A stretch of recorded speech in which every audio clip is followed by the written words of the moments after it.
Sains Komputer Tingkatan 4, Pembangunan Aplikasi SDLC. Kitaran hayat pembangunan sistem Software Development Life Cycle SDLC juga dikenali sebagai kitaran hayat pembangunan aplikasi.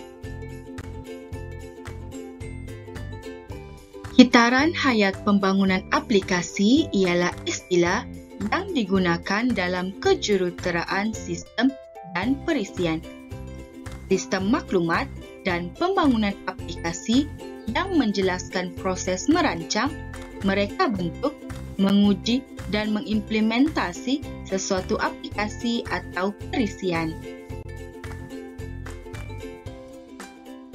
SDLC juga terdiri daripada satu kitaran fasa yang berjujukan dan menjadikannya sebagai pelan tindakan yang berkesan kepada pasukan projek.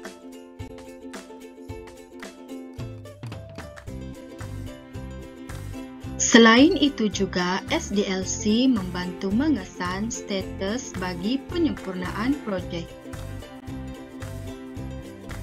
Metodologi umum yang terdapat bagi SDLC ialah model air terjun, waterfall model, model RAD, Rapid Application Development Model, model lelaran, iterative model, model lingkaran, spiral model, model tangkas, agile model, dan model hybrid.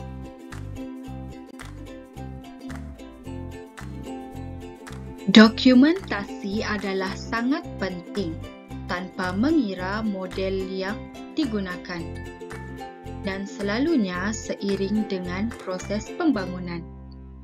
Misalnya, ada kaedah yang sesuai dengan jenis projek yang spesifik, tetapi dalam analisis terakhir, faktor terpenting ialah kejayaan projek yang dibangunkan. Kita akan mempelajari salah satu metodologi umum dalam SDLC, yaitu model air terjun, waterfall model. Model air terjun digunakan sebagai model pembangunan aplikasi, memandangkan model ini mirip dengan proses-proses dalam SDLC. Model ini merupakan antara model terawal, mudah difahami dan mudah diuruskan. Model ini mengandungi 5 fasa secara umumnya, di mana setiap fasa dalam model air terjun distrukturkan, yaitu satu fasa perlu diselesaikan untuk fasa yang berikutnya. Maklumat bagi setiap fasa diperlukan untuk fasa berikutnya dan tidak boleh berkata balik.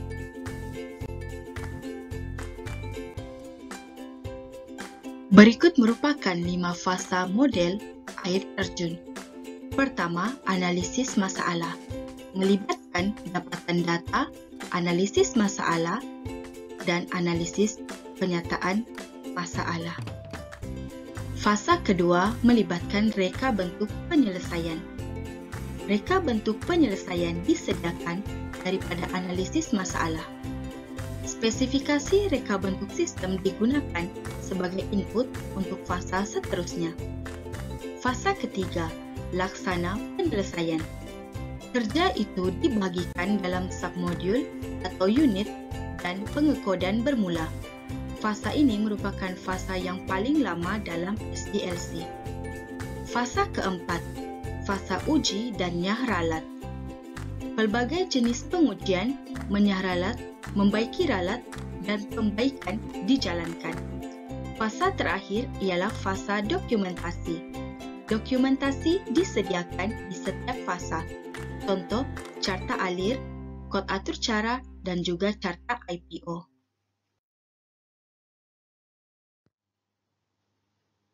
Mari kita lihat fasa pertama dalam model air terjun, yaitu fasa analisis masalah. Fasa analisis masalah ialah proses mengenal pasti keperluan program dan mencari sebab sesuatu program dibina. Langkah-langkah sistematik harus dipatuhi untuk menyelesaikan masalah dan penting untuk kita memahami penyataan masalah dengan jelas. Permulaannya analisis masalah yang dihadapi dengan menggunakan analisis IPO, yaitu analisis input, proses, dan output. Mari kita lihat satu contoh membuat analisis masalah dengan menggunakan carta IPO. Situasinya adalah, katakan Anda dikehendaki menyelesaikan masalah kiraan gaji staf mengikut jam bekerja. Penyelesaiannya adalah, pertama, cara mengisi carta IPO adalah dengan menentukan penyelesaian yang dikehendaki, yaitu gaji staf sebagai output. Kedua, formula untuk menghasilkan output gaji staf yaitu kadar sejam bekerja didarabkan dengan bilangan jam bekerja. Ketiga, input untuk formula yaitu kadar sejam bekerja dan bilangan jam bekerja. Untuk melaksanakan analisis IPO bagi masalah berikut, pelajar perlu menghasilkan sebuah jadual yang membahagikan 3 bahagian, yaitu input, proses, dan output. Input bagi masalah tersebut ialah kadar sejam dan bilangan jam bekerja.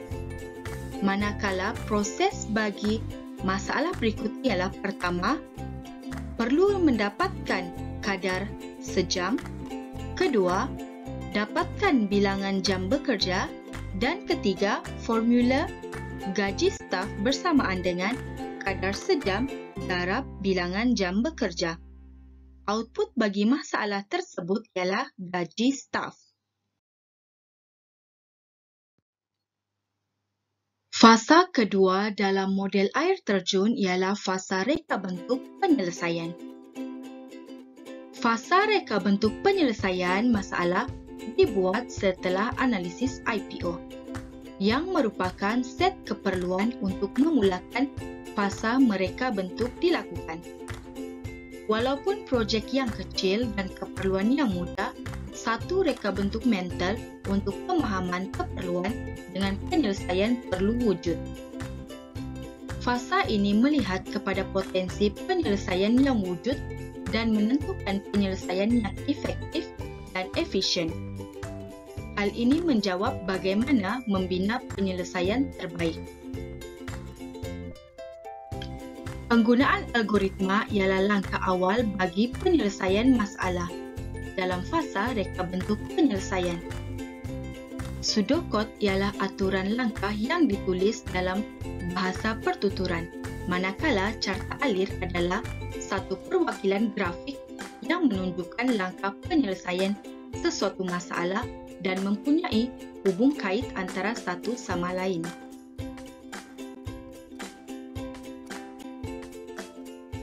Berikut merupakan raja bagi reka bentuk dari aspek logikal dan fisikal. Pelajar boleh melihat perbandingan antara kedua-dua aspek tersebut.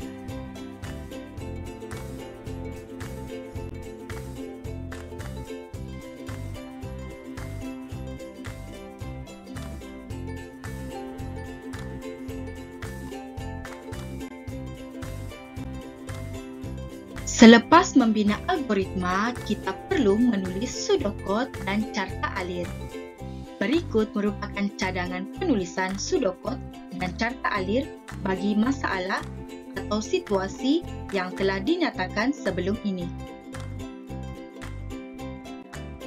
Penulisan pseudocode adalah berdasarkan bahasa pertuturan manusia, manakala carta alir adalah berdasarkan perwakilan grafik.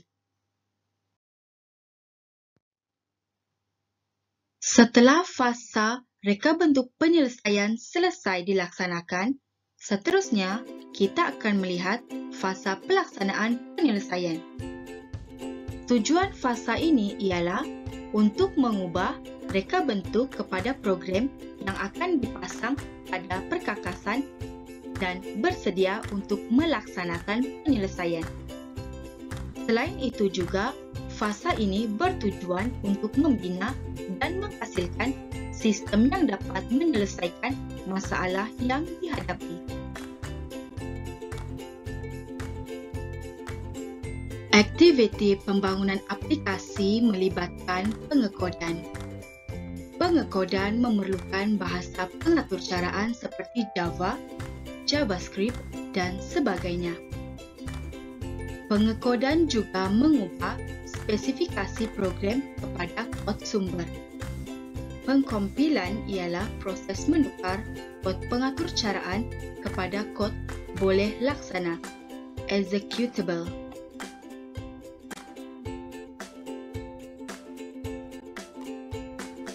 Setelah menyediakan pseudocode dan carta alir, kita boleh ke langkah seterusnya, iaitu pelaksanaan penyelesaian untuk mencari gaji staf dengan menulis kod atur cara. Jenis data yang digunakan ialah integer untuk memboleh ubah bilangan jam bekerja, iaitu bil jam.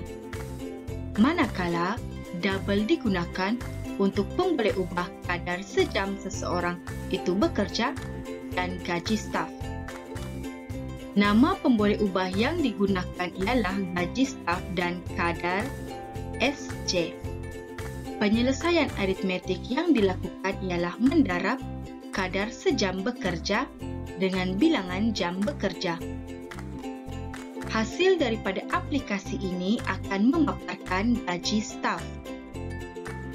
Berikut merupakan contoh atur cara dan contoh output dengan menggunakan bahasa pengaturcaraan Java.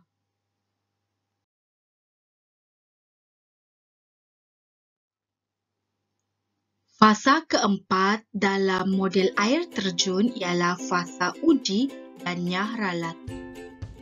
Dalam fasa ini, kod atur cara yang siap dibina akan diuji. Fasa pengujian memainkan peranan penting dalam SDLC. Berikut merupakan antara tujuan fasa uji dan nyah ralat. Pertama, memastikan semua keperluan dipenuhi. Kedua, memastikan semua pengekodan berfungsi seperti yang dikehendaki. Ketiga, memastikan semua modul boleh berfungsi bila digabungkan. Keempat, mendapatkan maklum balas daripada pengguna sistem untuk tujuan pembetulan dan penambahbaikan.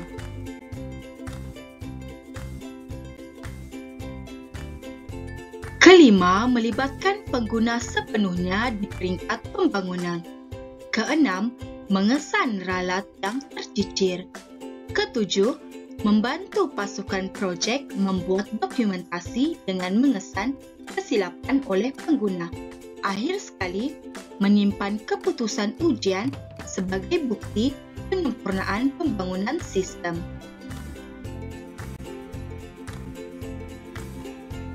Semakan kod atau code review dilakukan untuk mengesan ralat.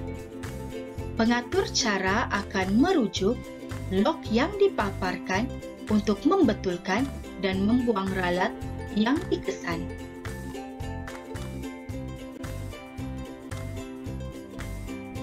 Semakan boleh dibuat dalam 3 peringkat, yaitu pertama, semakan sendiri, kedua, semakan rakan sebaya, dan ketiga, semakan selepas tamat modul.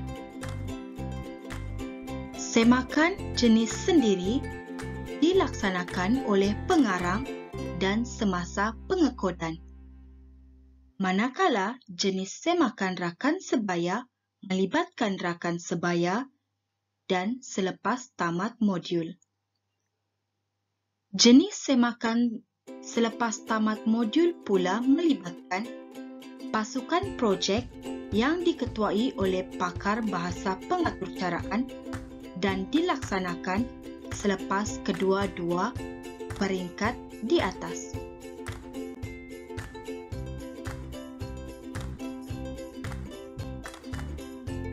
Jenis-jenis ralat seperti ralat sinteks, ralat logik, dan ralat masalarian dilakukan sehingga kod atur cara itu bebas dari semua ralat.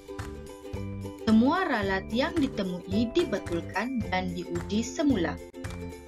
Terdapat 4 jenis pengujian, yaitu: pertama, pengujian sendiri.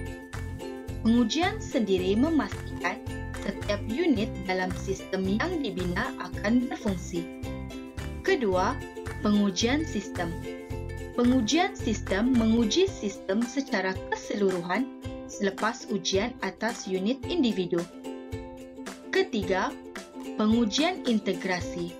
Pengujian integrasi memastikan sistem dapat berfungsi dengan sistem sedia ada. Akhir sekali, pengujian penerimaan. Pengujian penerimaan dijalankan semasa ujian integrasi oleh pengguna sistem untuk memastikannya memenuhi kehendak pengguna.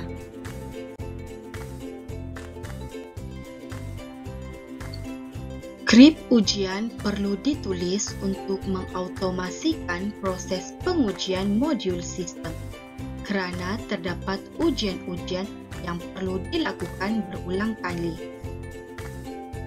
Tandakan dalam senarai semak untuk menguji dan menyah ralat. Pengiraan gaji staf. Berikut merupakan senarai semak pengiraan gaji staf. Item bagi ralat sinteks melibatkan aktiviti, ejaan teks nama pemboleh ubah, ejaan teks komen, penggunaan objek atau aksara yang tidak dikenali, pengisytiharan jenis data untuk bilangan jam bekerja, pengisytiharan jenis data untuk gaji staf, dan pengisytiharan jenis data kadar sejam. Item bagi ralat masa larian melibatkan aktiviti input pengiraan untuk bilangan jam dan aktiviti input pengiraan untuk kadar sejam. Ralat logik melibatkan aktiviti menyemak output gaji staf. Fasa terakhir dalam model air terjun ialah fasa dokumentasi. Dokumentasi merupakan suatu proses mengutip dan mengumpulkan data, mengumpulkan maklumat, dan ringkasan seperti laporan pengujian yang dijalankan, carta alir, kod atur cara, dan juga carta IPO.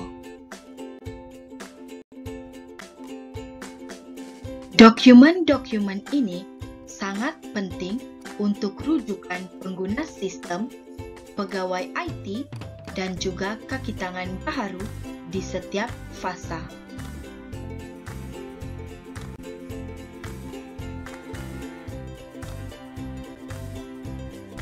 Sebagai contoh, carta Gantt ialah dokumen penting kerana carta Gantt menetapkan tarikh akhir untuk setiap peringkat pembangunan.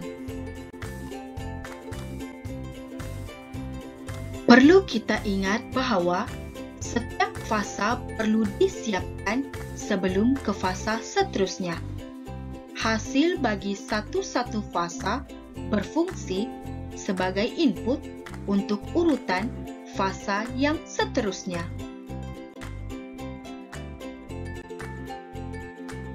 Oleh itu, dokumentasi yang sepenuhnya bagi fasa projek dari awal pada setiap fasa akan dijadikan sebagai rujukan untuk fasa seterusnya.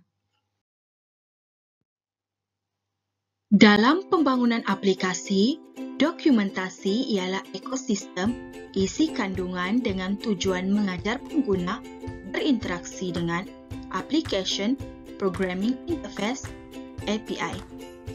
API ialah satu set rutin, protokol, dan alat untuk membina aplikasi.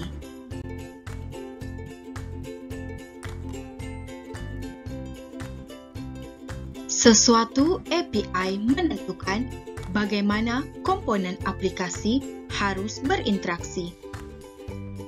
API yang baik memudahkan pembangunan aplikasi dengan menyediakan blok pembangunan di mana pengatur cara komputer akan mencantumkan blok-blok tersebut. Contoh API seperti API Google Maps dan API Twitter.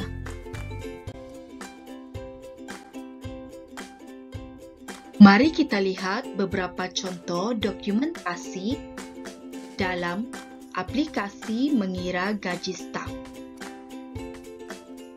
Dokumentasi yang pertama melibatkan penggunaan komen untuk atur cara mengira gaji staf. Penggunaan komen adalah untuk memudahkan pengatur cara melihat kembali kod atur cara sekiranya terdapat ralat. Seterusnya, contoh dokumentasi boleh dilihat melalui penggunaan cartagan untuk pembangunan aplikasi bagi mengira gaji staf. Penggunaan cartagan sangat penting untuk memastikan aplikasi dapat disiapkan dalam masa yang telah ditetapkan. Contoh dokumentasi seterusnya boleh dilihat dalam fasa pengujian dan ralat. Jadual berikut menunjukkan penggunaan dokumentasi dalam fasa pengujian dan ralat. Akhir sekali ialah dokumentasi bagi API. Jadual berikut menunjukkan contoh API bagi mengira gaji staf. Andaikan nama staf diwakilkan dengan E101. Input bilangan jam bekerja bersamaan dengan 20 jam. Input kadar sejam bersamaan dengan Rp25. Output bagi gaji staf bersamaan dengan Rp500.